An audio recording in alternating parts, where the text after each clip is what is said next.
Retired professor అన్న అల్లాదుర్గం సురేష్ అన్న గారిని మాట్లాడాల్సింది.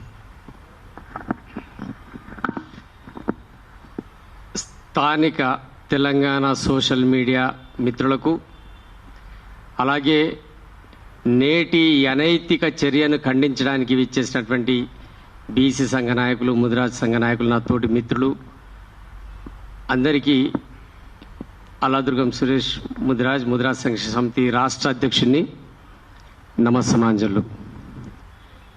ఈరోజు రాష్ట్రంలో ఒక విచిత్రమైన పరిస్థితి కనబడుతుందని మనకు సోషల్ మీడియాలో తొలి వెలుగురగ కానీ, తీన్మార్ మల్లన్న కానీ రోజు డిబేట్స్లో మనం చూస్తూ ఉన్నాం. అదేంటంటే, ఎప్పుడైతే ఈ రాష్ట్రంలో బీసీలు చైతన్యం ప్రారంభమైందో అప్పుడు ఈ అగ్రకులాలు నాయకత్వం వహిస్తున్న పార్టీల వీపులో వణుకు పుట్టింది. గతంలో వీళ్ళు అనేక అనైతిక చర్యలు చేసినా వెలుగులోకి వచ్చేటి కావు. కానీ నీలమ్మధు లాంటి ఒక బీసీ బిడ్డ ఎప్పుడైతే చాకలి ఐలమ్మ విగ్రహాన్ని అక్కడ ఒక గొప్పగా ఆవిష్కరించిండో అప్పుడే ఆయన అందరి వాడైండు. అనేక మంది బీసీలను తన హక్కును చేర్చుకున్నాడు.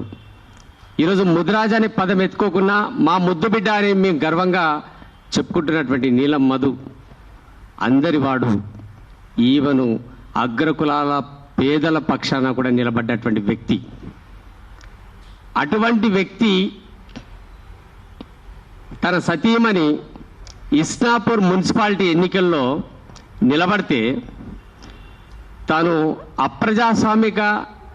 అప్రజాస్వామికంగా తన వాళ్ళు లేకున్నప్పటికీ బీజేపీ సిద్ధాంతాల పరంగా చాలా గొప్పదని చెప్పేటువంటి ప్రతి సందర్భంలో చెప్పేటువంటి రఘునందన్ రావు గారు పార్టీ ఆదేశానుసారమే నేను అక్కడికి వచ్చి ఓటేసిన తన వాళ్ళు లేకున్నా ఒక మిత్రుడు గూడెం మైపాల్ రెడ్డి అగ్రకులాలకు చెందినటువంటి ఒక వ్యక్తి అక్కడ రిక్వెస్ట్ చేయడం చేత నేను వచ్చి ఓటేయడం జరిగింది అని చెప్పడం సిగ్గుచేటు. అంటే ఈ అనైతిక పొత్తు అనేది నేటిది కాదు. ఈ అనైతిక పొత్తు అనేది నేటిది కాదు.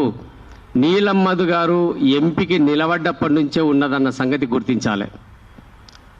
ఆ రోజుల్లోనే సిద్దిపేటలో ముద్రాల ఓట్లు చీల్చడం, మెదక్లో తన సామాజిక వర్గానికి చెందినటువంటి వ్యక్తి సహకరించకపోవడం, పడంచెరు ప్రాంతంలో గూడెం మైపాల్ రెడ్డి రఘునందన్ రావుకు సహకరించడం, తన పార్టీ వాళ్ళు కాకున్నా కూడా బీఆర్ఎస్ కాంగ్రెస్లో ఉన్న వ్యక్తులు కూడా అగ్రకులాలు ఇక్కడ రఘునందన్ రావు గారికి ఇండైరెక్ట్గా చేసిన ఆ అనైతిక సహకారం ఏదైతే ఉందో దానికి కృతజ్ఞతగా, నిజంగా గొప్పవాడే కదా, దానికి కృతజ్ఞతగా తన పార్టీ సభ్యులు లేకున్నా కూడా, తను పార్టీకి సంబంధించిన వాళ్ళు చైర్మన్గా కాకున్నా కూడా వచ్చి ఓటేసిపోవడం అనేది ఆయన రుణం తీసుకున్నాడని చెప్పి ఇది బీసీ బిడ్డలందరూ కూడా గమనించాల్సినటువంటి విషయం.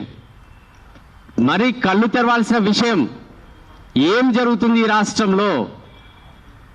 ప్రధాన పార్టీలన్నీ కూడా అగ్రకులాలే కదా, కాంగ్రెస్ కావచ్చు, బీజేపీ కావచ్చు, బీఆర్ఎస్ కావచ్చు, ఇంక XYZ ఏదైనా కావచ్చు.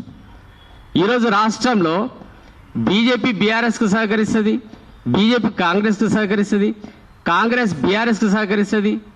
ఒకరికొకరు ఇట్లా సహకరించుకుంటూ బీసీ బిడ్డల మీద తీసుకుంటున్నటువంటి చర్యలు ఎట్లా అనేది ఒక నీలమ్మధు విషయంలో బయటకు వచ్చింది. ఇదే సందర్భంలో రఘునందన్ రావు గారు మాట్లాడడం ఒకటి చాలా సిగ్గుచేట అనిపించింది. ఒకటి విషయం ఏంటంటే, నాకు పోటీగా నీలమ్మధు గారు పోటీ చేసినారు కాబట్టి నేను అక్కడికి ఈ గూడెం మైపాల్ రెడ్డి రిక్వెస్ట్ మీద నేను రావడం జరిగింది. ఎవరి కొరకు వచ్చినావు? నువ్వు ఎవరి మీద నువ్వు ప్రతీకారం తీసుకోవడానికి వచ్చినావు? ఒక ఆడబిడ్డ మీదనా? అక్కడ చైర్మన్ పదవికి పోటీ చేస్తుంది నీలమ్మదా, కవితమ్మనా?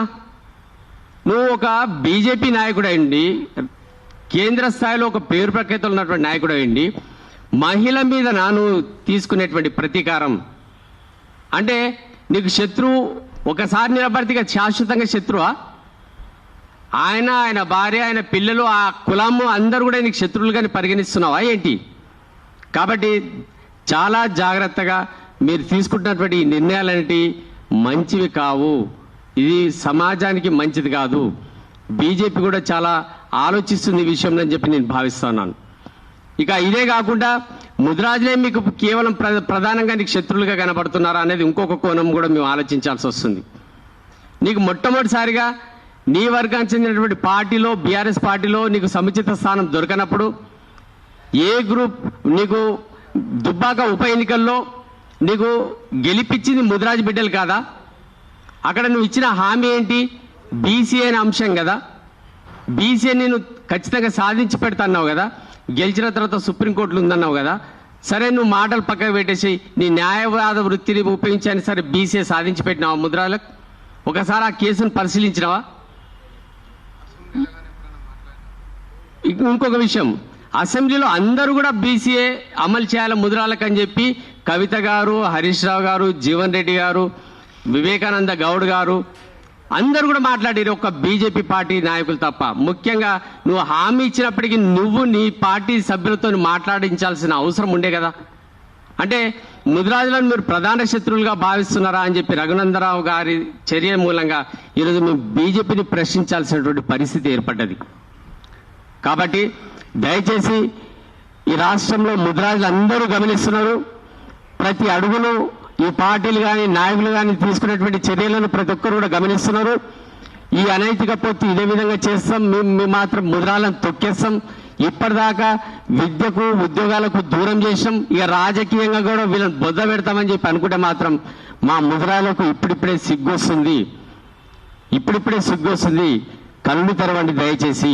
మనం ఏం చేయాలి, మనం ఒక మాట మీదకి రావాలని చెప్పి కోరుకుంటూ ఈ అవకాశం ఇచ్చినందుకు ముఖ్యంగా స్థానిక మీడియాకు నేను ప్రత్యేకంగా ధన్యవాదాలు చెప్తూ ముగిస్తున్నాను.